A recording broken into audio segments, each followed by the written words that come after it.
టీటీడీకి జరిగినటువంటి నెయ్యి సరఫరాలో అవకతవకల మీద విచారణ చేయటానికి, అలాగే అందులో అధికారులు, కమిటీ సభ్యుల పాత్రను తేల్చడం కోసం రాష్ట్ర ప్రభుత్వం ఏకసభ్య కమిషన్ నియమించింది. దినేష్ కుమార్ కమిటీని నియమించింది, మనందరికీ తెలుసు. అయితే దీని మీద సుప్రీంకోర్టుకి వెళ్ళినప్పటికీ కూడా వారికి వైసీపీకి ఊరట లభించాల. రాష్ట్ర ప్రభుత్వం తన ఇష్టం, ఒక కమిటీని వేసుకోకపోవడం అనేది తన ఇష్టం. దాన్ని మేము మధ్యలో అడ్డుకోలేము. సిబిఐ ఆధ్వర్యంలో ఏర్పాటు చేసిన సిట్కి దీనికి సంబంధం లేదని చెప్పి సుప్రీంకోర్టు చెప్పడంతో వాళ్ళు వెనక్కి తగ్గారు. ఇప్పుడు ఈ కమిటీ అయితే కొంత నివేదికను అయితే ఇవ్వడం జరిగింది. ఇందులో ప్రధానంగా భూమాన కరుణాకర్ రెడ్డి, అలాగే చెవిరెడ్డి భాస్కర్ రెడ్డితో పాటు నాడు ఈవోగా వ్యవహరించినటువంటి ధర్మారెడ్డి, వీళ్ళ ముగ్గురి వలనే నెయ్యి కల్తీ జరిగింది. అసలు నెయ్యి కల్తీకి ప్రధానంగా నిబంధనల సడలింపుకు సిఫారసు చేసింది భూమాన కరుణాకర్ రెడ్డి, అలాగే చెవిరెడ్డి భాస్కర్ రెడ్డి అని చెప్పి ఆ కమిటీ అయితే నిర్ధారించింది.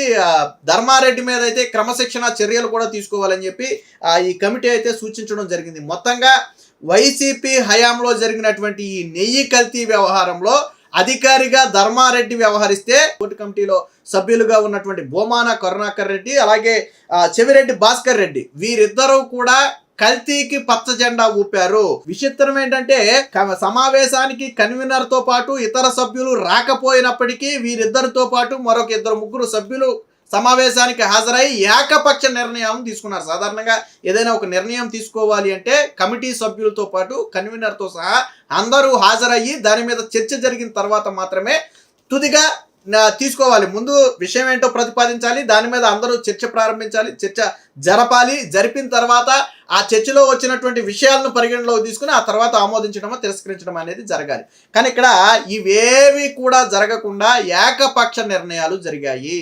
సో ఇది దినేష్ కుమార్ కమిటీ అయితే కుండ బద్దలు కొడుతూ వీళ్ళ పాత్రకు సంబంధించినటువంటి క్లియర్ ఆధారాలను తమ నివేదికలు అయితే ఇవ్వడం జరిగింది. కల్తీ నెయ్యి సరఫరాకు చెవిరెడ్డి భూమానాలే కారణం, కొనుగోలు కమిటీ సభ్యుల హోదాలో టెండర్ నిబంధనల సడలింపుకు పచ్చ జెండా. సో వీళ్ళిద్దరూ కూడా కొనుగోలు కమిటీకి సభ్యుల హోదాలో వీరిష్టం వచ్చినట్టుగా చేశారు. అంటే ఏదైనా టీటీడీకి సంబంధించినటువంటి ఏదైనా ఒక వస్తువుని కొనాలి అంటే ఆ కొనుగోలు కమిటీ ఆమోదం ఉండాలి. వాస్తవానికి కొనుగోలు కమిటీ అంటే వీళ్ళిద్దరే కాదు, ఇంకా కూడా ఉంటారు. నేను ఇందాకే చెప్పినట్టుగా ఎవరూ లేకపోయినా వీరిద్దరే ఏకపక్ష నిర్ణయాలు తీసుకున్నారు. ఇదే విషయాన్ని నిన్న చెప్పారు. కన్వీనర్ హాజరు కాని సమావేశంలో ఏకపక్ష నిర్ణయం, డైరీలను 2 ఏళ్ల పాటు ఎంపానల్ చేయాలనే సూచన బేఖాతరు. ఆ నిర్ణయాలతోనే టీటీడీలోకి కల్తీ నెయ్యి సరఫరా సంస్థల చొరబాటు, విశ్రాంతి ఐఏఎస్ దినేష్ కుమార్ కమిషన్ నివేదికలో ప్రస్తావన అని చెప్పి భూమాన కరుణాకర్ రెడ్డి పాపం శుద్ధపూస కబుర్లు చెప్తాడు. ఆయన ఎంత బొట్టోడు పెట్టుకుని వచ్చి పొద్దున్నే, సరే అలా డాటర్ పెళ్లిని ఏదో క్రిస్టియన్ హోదాలో జరిపాడని ఏదో చెప్తారు. సరే అదంతా కాసేపు కాంట్రవర్సీ కాసేపు పక్కన పెడితే, ఈయన పాపం టీటీడీకి సంబంధించి చీమ చిటుక్కుమంటే చాలు బహిరంగంగా వచ్చేసి ప్రెస్ మీట్ పెడతాడు. అంటే నా అంత శుద్ధపోసి ఎవడూ లేడని చెప్పి మాట్లాడతాడు భూమాన కరుణాకర్ రెడ్డి. అలాంటి భూమాన కరుణాకర్ రెడ్డి అసలు ఈ కల్తీ నేతికి ప్రధాన కారణకుడు. సరే చెవిరెడ్డి భాస్కర్ రెడ్డి అంటే ఆల్రెడీ లెక్కర్ స్కామ్లో కూడా ఉన్నాడు అనుకుంటే అది వేరే విషయం. ఆల్రెడీ అరెస్ట్ అయ్యి బయటకు వచ్చినటువంటి పరిస్థితి, అరెస్ట్ అయ్యి బయటకు వచ్చి ఇప్పుడు బయట ఉన్నాడు లెక్కర్ స్కామ్లో.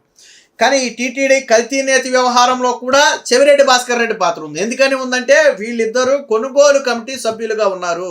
సో కీలకమైనటువంటి హోదాలో ఉన్నారు. కొనుగోలు కమిటీలో సభ్యులుగా ఉంటే ఒక వస్తువుని తిరస్కరించే అధికారం కావచ్చు, లేదా ఒక వస్తువుని అనుమతించే అధికారం కావచ్చు ఈ కొనుగోలు కమిటీకే ఉంటుంది. ఆ కమిటీలో వీళ్ళు ఉన్నారు కాబట్టే నిబంధనలకు విరుద్ధంగా గత నియమాలు మార్చేయడంలో మళ్ళీ ధర్మారెడ్డి ప్రధాన పాత్ర పోషించాడు. దాన్ని కూడా చెప్పారు ఇందులో. కల్తీ నెయ్యి సరఫరాకు ప్రధాన కారకుడు ధర్మారెడ్డి, టెండర్ నిబంధనలు సడలించడానికి అనుమతి ఇచ్చింది ఆయనే.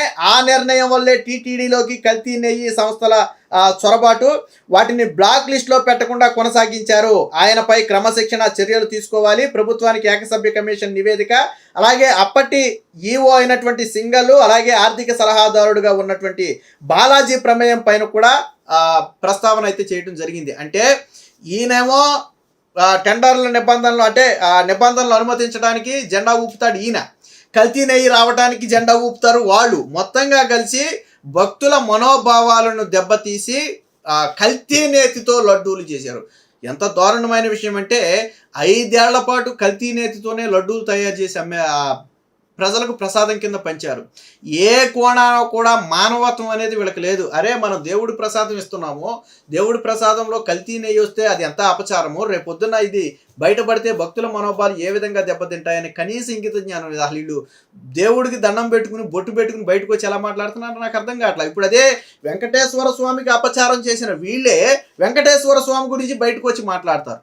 అసలు వెంకటేశ్వర స్వామికి అపచారం చేసిందే వీళ్ళు. ముఖ్యంగా బోమాన కరుణాకర్ రెడ్డి ఇంత పెద్ద బొట్టు బొట్టుకుని వచ్చి ముందుకు వచ్చి మాట్లాడతాడు. టీటీడీలో చీమ చిటుకుమంటే చాలు బయటకు వచ్చేది ఆయనే. నోటికి ఎంత విమర్శ వస్తే అంత విమర్శ చేసేస్తాడు. వీళ్ళు చేసే శుద్ధపోస పనులు ఏంటంటే ఇదిగో ఇది కమిషన్. ఇప్పుడు నోరు తెరవండి, ఏకసభ్య కమిషన్ ఇచ్చినటువంటి నివేదికలో ఆధారాలతో సహా బయట పెట్టింది. మీరు కన్వీనర్లు రాని సమావేశంలో మీరు ఏకపక్ష నిర్ణయాలు ఎలా తీసుకున్నారు, కనీస విచారణ చేయకుండా 2 ఏళ్ల పాటు ఎంప్యానల్ చేయాలనే సూచనలు బేఖాతరు చేస్తూ మీరు ఎలా నిర్ణయాలు తీసుకున్నారు అనేది కమిషన్ ఆధారాలతో సహా బయట పెట్టింది. మరి ఇప్పుడు బోమాన కరుణాకర్ రెడ్డి ప్రెస్ మీట్ పెట్టి వీటి మీద సమాధానం చెప్పాలి. కమిటీ కొన్ని ఆధారాలు బయట పెట్టింది కదా, ఆ ఆధారాలకి సమాధానం చెప్పాలి. అసలు పూర్తి కమిటీ సమావేశం కాకుండా ఏకపక్ష నిర్ణయాలు ఎలా తీసుకున్నారు దాని గురించి రాశారు ఇందులో. అంతకు ముందు వరకు పటిష్టంగా ఉన్న నెయ్యి సరఫరా టెండర్ల నిబంధనలు సడలింపుకు తొలుత వీరే సిఫారసు చేసినట్టుగా ఈ కమిటీ అయితే తేల్చింది. నెయ్యి సరఫరా చేయాలనుకునే డైరీలను 2 ఏళ్ల పాటు ఎంప్యానల్ చేయాలనే టెండర్ నిబంధనల సవరణ కోసం ఏర్పాటైన కమిటీ సూచించిన దాన్ని బేఖాతరు చేశారు. అంటే 2 ఏళ్ల పాటు ఎంప్యానల్ చేయాలని గతంలో సూచించిన దాన్ని బేఖాతరు చేశారు. తగిన కారణం లేకుండా ఏ సూచనను తిరస్కరించరాదు. కానీ వీళ్ళు ఏ కారణం లేకుండానే తిరస్కరించారు. కొనుగోలు కమిటీకి కన్వీనర్ అయిన టీటీడీ ప్రొక్యూర్మెంట్ విభాగం జనరల్ మేనేజరు, అలాగే టెండర్ నిబంధనల సవరణ కోసం ఏర్పాటైన కమిటీ కన్వీనర్ సభ్యులు ఎవరు హాజరు కాకుండా, అంటే మెయిన్గా వీళ్ళిద్దరూ హాజరు కాకుండా చెవిరెడ్డి భాస్కర్ రెడ్డి, అలాగే బోమాన కరుణాకర్ రెడ్డి, అలాగే ఆర్థిక సలహాదారుడు బాలాజీతో పాటు మరొక సభ్యుడైనటువంటి ఎం రాములు సమావేశమై టెండర్ల సడలింపు సిఫారసులకు ఏకపక్షంగా ఆమోదం తెలిపేశారు. ఏకసభ్య కమిషన్ ఈ నివేదికలో ఈ వివరాలన్నీ పేర్కొన్నారు. దీన్ని బట్టి చెవిరెడ్డి భాస్కర్ రెడ్డి, బోమాన కరుణాకర్ రెడ్డి వల్లే ఆ కల్తీ నెయ్యి సరఫరా సంస్థలు టీటీడీలోకి చొరబడ్డాయని చెప్పి ఈ కమిటీ చాలా స్పష్టంగా చెప్పింది. సో రెండోది ఏంటంటే ఇంత తక్కువ ధరకు అసలు నెయ్యిని ఎలా సరఫరా చేస్తామంటున్నారు అనేది కనీసం ఈ కమిటీ ఆలోచించాలి. సాధారణంగా మనం ఏదైనా ఒక వస్తువుని టీటీడీకి కావాలి అన్నాం అనుకోండి, బహిరంగ మార్కెట్లో దాని విలువ ఎంతో చూస్తాం. సో బల్క్లో కొంటే దాని మీద కొంత తగ్గుతున్న మాట వాస్తవం. ఫర్ ఎగ్జాంపుల్ ఒక వస్తువు 500 రూపాయలు బయట ఉందనుకోండి, మనం బల్క్లో కొంటే 400 రూపాయలకి రావచ్చు, 100 రూపాయలు వేరియేషన్ ఉండొచ్చు, మా అయితే 150 రూపాయలు కూడా కొన్ని వస్తువులకు ఉండొచ్చు.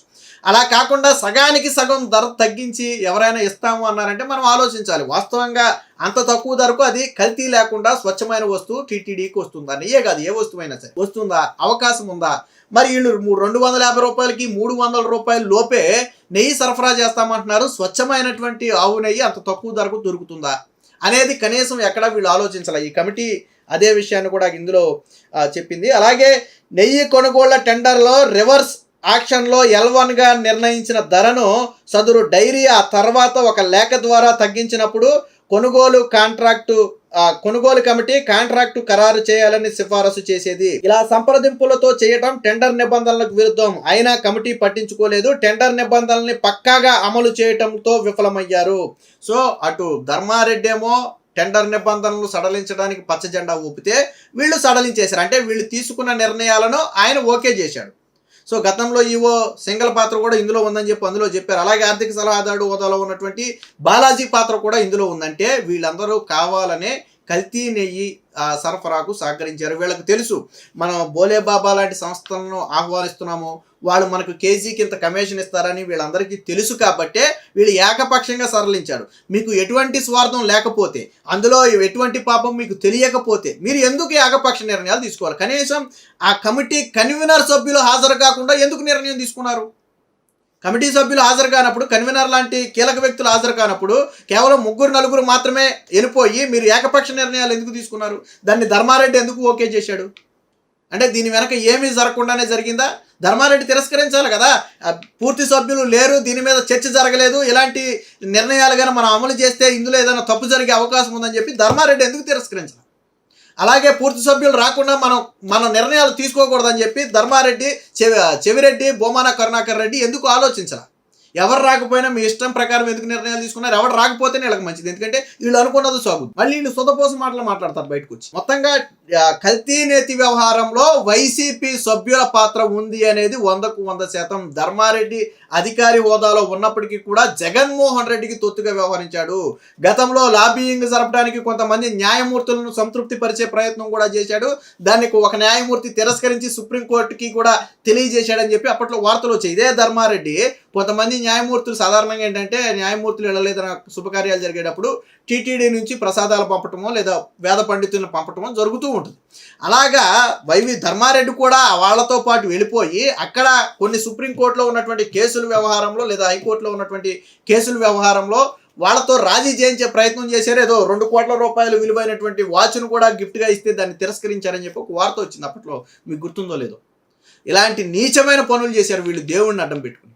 ఏదేమైనా మొత్తంగా ఈ కల్తీ నేతి వ్యవహారంలో ధర్మారెడ్డి అలాగే భూమాన కరుణాకర్ రెడ్డి, చెవిరెడ్డి భాస్కర్ రెడ్డి వీరి పాత్ర ఉంది అనేది ఇప్పుడు కమిషన్ చెప్తున్నటువంటి మాట.